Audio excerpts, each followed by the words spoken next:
Dollywood is the premier theme park in the Southeast, and it now boasts 10 roller coasters in its lineup. This park has been building up its lineup steadily over the last 2 decades, and it now features some of the best coasters in the country. And in this video, we will rank them all up. Number 10 is Whistle Punk Chaser. This is a Zamperla family coaster, and we of course wrote it for the credit because we are entitled enthusiasts. Anyways, I think this laps the course 3 times if I remember correctly, and if you're tall, it will not be a fun experience. My knees were jammed against the seat in front of me, but of course, I can't complain because this is a coaster made for children, not people like me.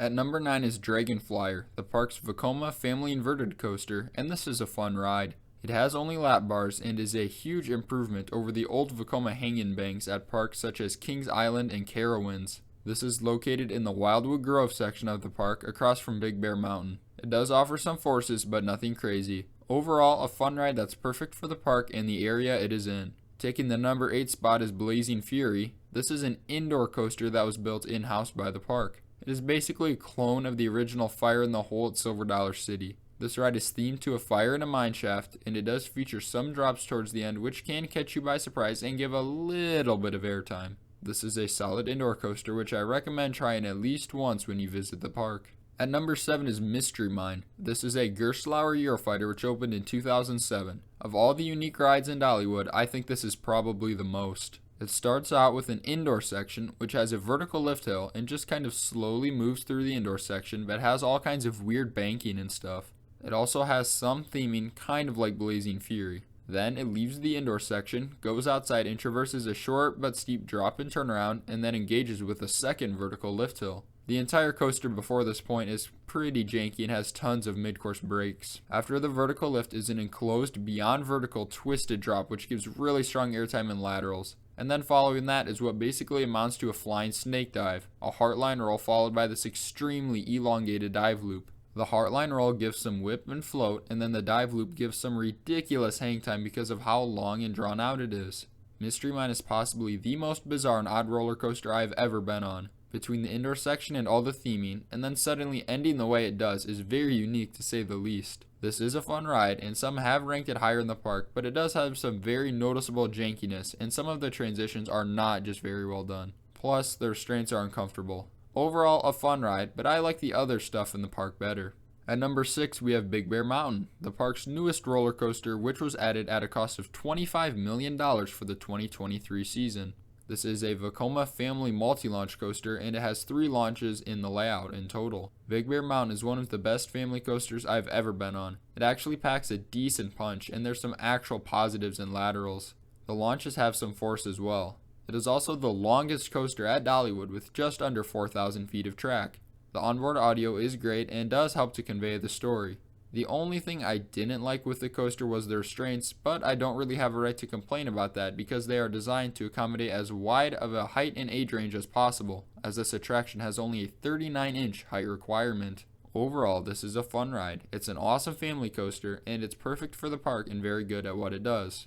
Number 5 is Fire Chaser Express, the last of the family coasters on the list, and I actually think that it is the best family coaster in the park. Yes, I think this is better than Big Bear Mountain. They are both fantastic family coasters, but what pushed this Gerstlauer multi-launch over the top for me was the fact that there's actual airtime as well as a backward section. This attraction was also the first family multi-launch coaster built in America when Dollywood added it in 2014.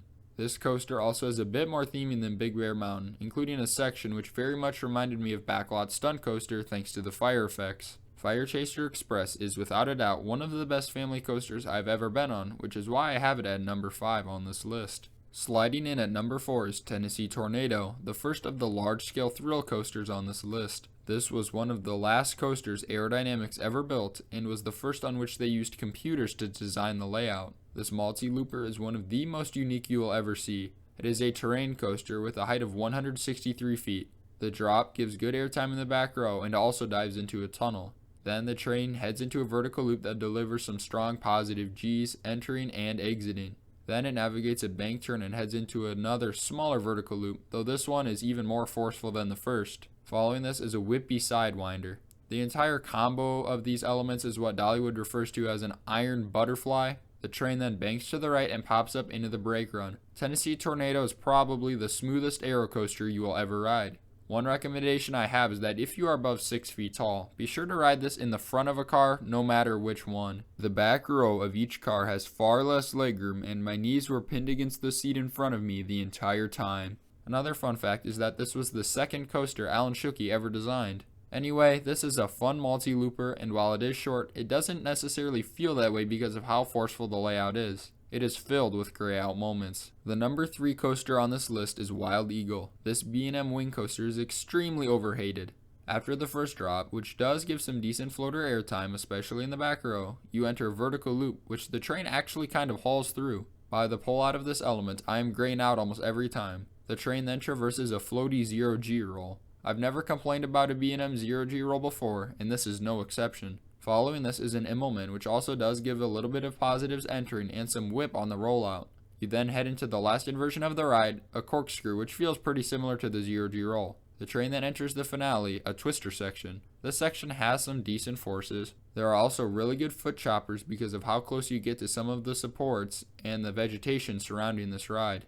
This is definitely one of the least themed wing coasters, but it makes up for it with its uniqueness and forces. It's one of the only wing coasters without a wing over first drop, and while I prefer the wing over drop, it gives Wild Eagle something different and unique. Plus, it would have been virtually impossible to execute on the terrain because the lift hill of Wild Eagle is built straight on the side of a hill.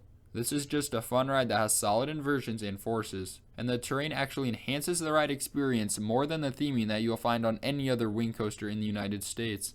In fact, the near misses with the terrain are almost too good, as I hit my foot on vegetation on 2 of my rides on this coaster. In my opinion, this is by far the most underrated wing coaster in the United States. At number 2 is the masterful GCI wooden coaster, Thunderhead. This coaster actually won the Golden Ticket Award for Best Wooden Coaster on 2 different occasions back in the mid-2000s.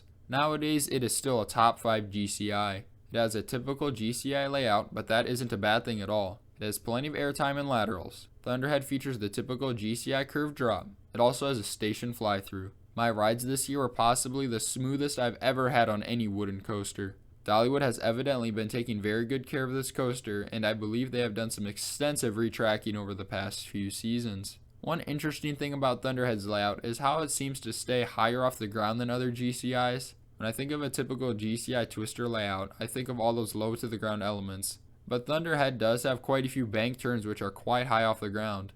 It does make for a little bit of a different feel in terms of pacing compared to other elite GCIs like Mystic Timbers at Kings Island or Renegade at Valley Fair. But I wouldn't particularly say that's a downside for this coaster, it's just something that makes it unique. And all those high turns means longer drops for more sustained airtime. Thunderhead is running like a dream right now, and it's everything you could ever want from a GCI. Lightning Rod takes the number 1 spot, and it really deserves it. Like most of the coasters at Dollywood, it is underrated. It does not deserve all of the hate it gets, or even any of it. Even though the launch might be a little slower than it used to be, it runs the layout only a second slower when it's warmed up. This ride is definitely elite. The launched lift hill provides good forces and feels like you're going way faster than you actually are. Then the actual first drop gives sustained floater airtime in all rows and ejector in the back. The following pullout is intense and slams you with positive G's, and the wave turn has very sustained sideways airtime. You're just hanging from your lap bar. After that is the twist and shout, which gives more sideways ejector airtime. Then there is another turn to the right and the second twist and shout, which is almost as good as the first. This one isn't banked as much, but it does have stronger airtime. You fly over Speed Hill, turn to the right, and then enter the famous quad down, which is the best sequence of airtime I've ever experienced. Each moment is sustained and you don't have to rise up for any of the hills, so the airtime happens so quickly with almost no breaks. Then there's one last drop down below the brake run, which gives even more airtime, and then a turnaround into the brakes, which gives good positives before giving one last pop of airtime. Lightning Rod has elite pacing, crazy sustained airtime, a good launch, and an amazing layout. It is a great standout attraction for Dollywood and checks all of the boxes of an elite RMC. Those are the reasons I have it at number 1 in the park, and it's not particularly close for me either. Since you made it to the end of this video, please consider dropping a like as it really does help our channel out. And be sure to leave your thoughts in the comments down below. Thanks for watching, and I'll see you next time.